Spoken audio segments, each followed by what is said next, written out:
Good evening, class. I was going to work the two problems for your homework tonight because I know these problems are difficult. So please use this video to check your work or learn the material. Your homework is on page 19. It's numbers 30 and 31. And this was trig equations part 3, where there was a number in front of the theta other than 1. So remember today, class, what we did was we came under it and set it equal to negative 1/2 without the 2, just like it was traditional.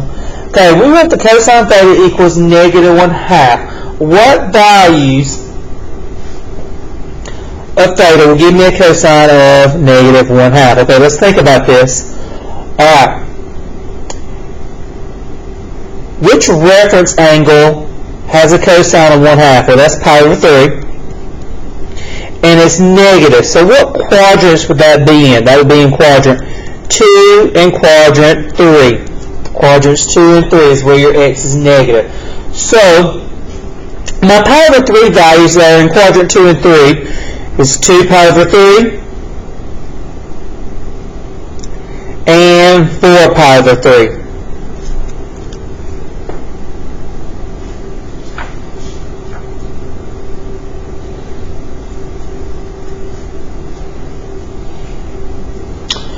Alright, now, if you remember, we bring this back down and set 2 theta equal to each of them. 2 pi over 3, plus, we're going to come back and do this in just a minute, and 2 theta equals 4 pi over 3 plus.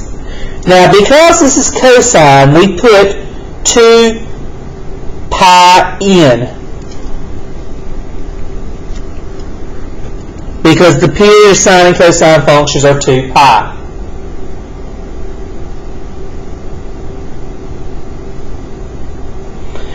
Now I'm going to divide everything by 2. Divide everything by 2. Okay, this is how I'm going to get rid of them. Dividing it by 2. When I divide this by 2, it's multiplying by 1/2. So that's going to be 2 pi over 6 plus pi n. Well, that can reduce to pi over 3 plus pi n.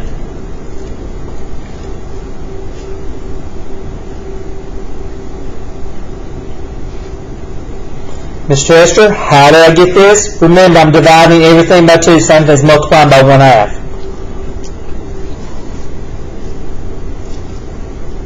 Same thing over here. Divide by 2.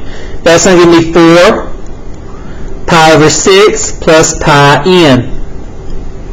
That equals 2 pi over 3 plus pi n.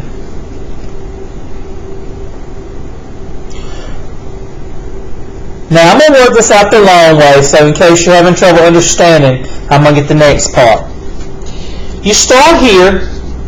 Remember your directions in your homework is on the interval 0 to 2 pi. Okay? We don't want to go over 2 pi. Well, I'm going to start substituting values in for my n. When n equals 0, if I plug 0 and that goes away, and that leaves me pi over 3, so that's the answer. I plug 1 in.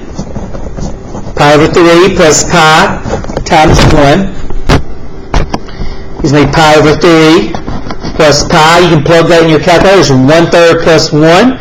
That gives me 4 pi over 3. Well, I've checked that. 3 goes over 4 one time. As long as it does not go over 2, you're good. So this is the answer. I'm going to let n equal 2. Pi over 3 plus 2 pi.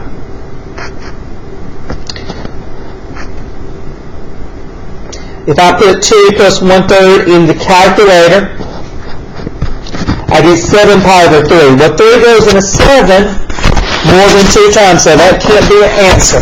So these two are your answers so far. Now I'm going to come over and do the same thing. n equals 0.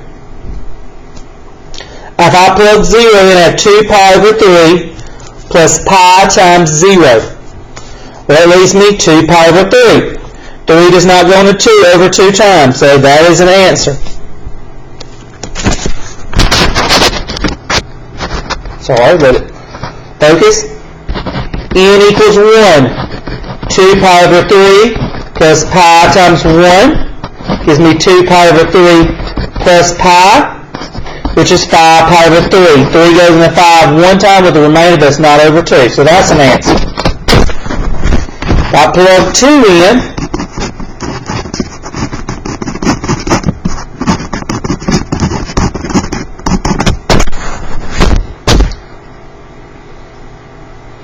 That gives me 8 pi over 3.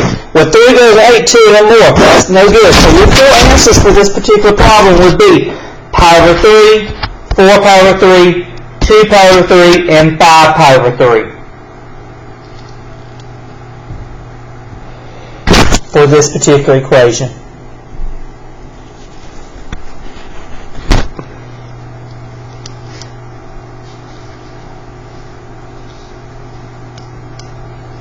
Okay, let's look at number 31.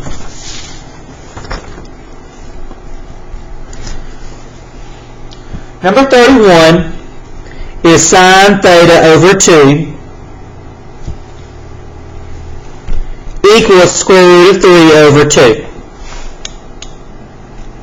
I'm going to rewrite that equation as sine 1/2 theta equals square root of 3 over 2.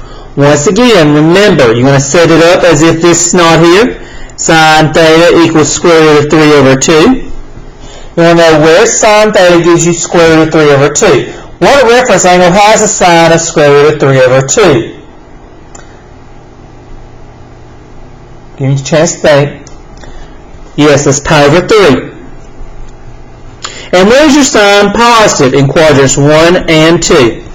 So theta will equal pi over 3 and 2 pi over 3.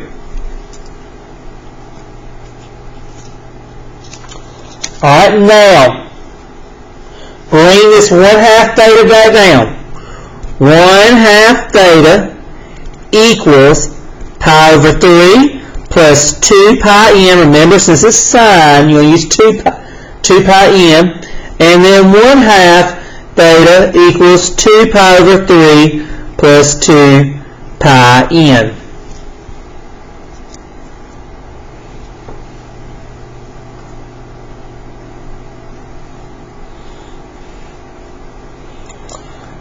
Alright, now, I'm going to divide everything by 1/2. And when I divide by 1/2, it's going to be like multiplying, because you flip it, you multiply everything by 2.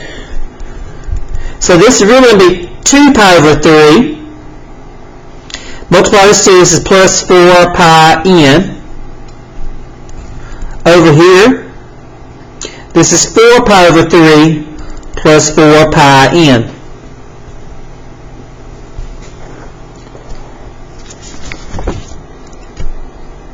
Let n equal 0. Well, then that's just going to be 2 pi over 3 plus 4 pi times 0, which is just 2 pi over 3. 3 does not go into 2 over 2 times, so that's the answer. I plug 1 in, 2 pi over 3 plus 4 pi times 1. You put that in your calculator, 2 pi over 3 plus 4, that would be, that gives me 14 pi over 3, and 3 goes in 14, of course, more than 2 times, so that's not an answer. So you get 2 pi over 3. I'm going to n equals 0 over here, 4 pi over 3 plus 4 pi times 0. That just gives me 4 pi over 3. 3 does not go into 4 more than 2 times, so that's an answer. N equals 1, 4 pi over 3 plus 4 pi times 1 is 4 pi.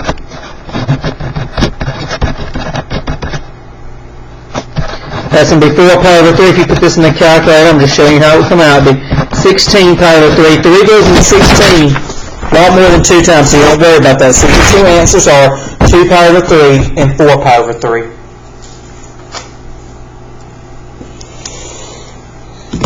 Remember, when you divide by 1/2 to get the same thing as multiplying by reciprocal. That's why it's multiplying the numerator and not the denominator here. And then this previous one, when you divide by 2, multiplying by 1/2, you're affecting the numerator. The denominator, the denominator. So those 2 are the homework problems. Please try to learn those, and we're going to continue this tomorrow. Thank you.